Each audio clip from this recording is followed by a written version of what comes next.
back. Director, thanks for being here. I apologize for having to had to step out, so I missed much of your testimony. I apologize for that. One of the things that we talked about the other day in our conversation was that on behalf of a particular committee, we're conducting an investigation where I need to be able to get into interview and meet with an incarcerated individual. And so I didn't have this response, but the response that we had received from BOP was, quote, "It is not generally agency practice to facilitate such a visit," close quote.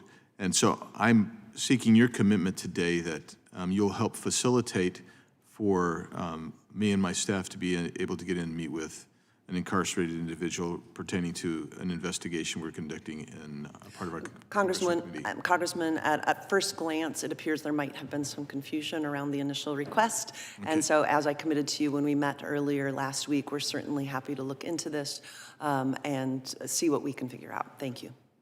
Well, I'm hoping it's more than see what you can do. I'm hoping you're going to facilitate this, our interview of that witness. Congressman, if we can facilitate that visit, we will do everything we can to facilitate that visit. Thank you, and I hope that we'll have good communication so we'll know what is necessary to facilitate that.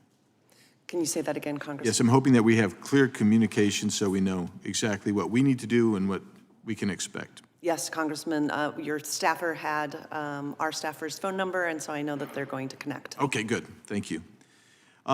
Question, does the Bureau of Prisons have any contracts with state or local governments or other outside groups to house prisoners?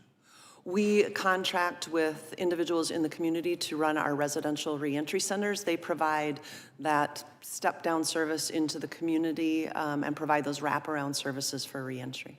Do you have any other relationships with any other entities except for the residential reentry housing?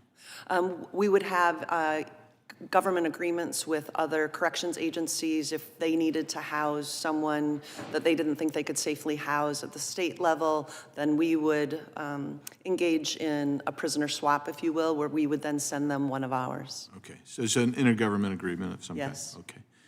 I know you talked about contraband. A study released earlier this year by DOJ's National Institute of Justice found, quote, detection technology such as radio frequency detection that can locate a cell phone signal or recognize components that are trafficked at multiple locations within a facility show the greatest promise for limiting cell phone contraband, close quote. How widely is radio frequency detection equipment deployed within BOP, and do you have resources you need to ensure such detection equipment is available? Thank you, Congressman. We would appreciate the additional resources. We currently use, we're piloting two pieces of technology, one that captures all cellular signals and another one that actually jams all cellular signals. The initial feedback I'm getting from my team is the preference to capture the cellular signals rather than jam them, because then we can actually deploy our investigative techniques, find the phones, and hold people accountable. We're piloting those at a handful of facilities, but would love the resources to spread that technology out through all of our facilities.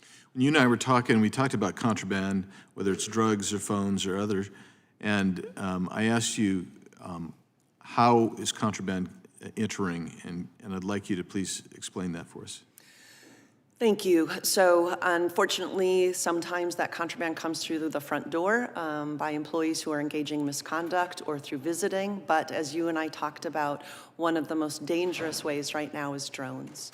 And so the ability for these drones to be able to carry an excessive amount of weight and drop it near the fence line or over the fence line is one of the things that we're working to combat every single day. And describe, I mean, that's an interesting thing, drones. Can you describe for us, how you detect them right now? What are you seeing? I mean, does this happen like one location, or is this a daily occurrence? What's the frequency? Congressman, this is a near daily occurrence at the Federal Bureau of Prisons across our 122 institutions. Sometimes it's reoccurrence at the same institution and the same people, and we're able to detect those drones and deploy and activate local law enforcement. So it is a constant engagement. We have detection devices at 31 of our high-risk institutions. We've had over 180 80 drone sightings this year alone. And while only a handful of those ultimately allowed us to find the drone, often we're finding the drops and the contraband that the drones have dropped. But we certainly rely on local law enforcement then to help us find the individuals who are flying those drones. Thank you. My time has expired, and I think we've exhausted the members. So thank you very much, Director, for being here. And I know that we'll have further opportunity to talk, and I know I have additional questions. So look forward to communication continuing. And with that, we are adjourned.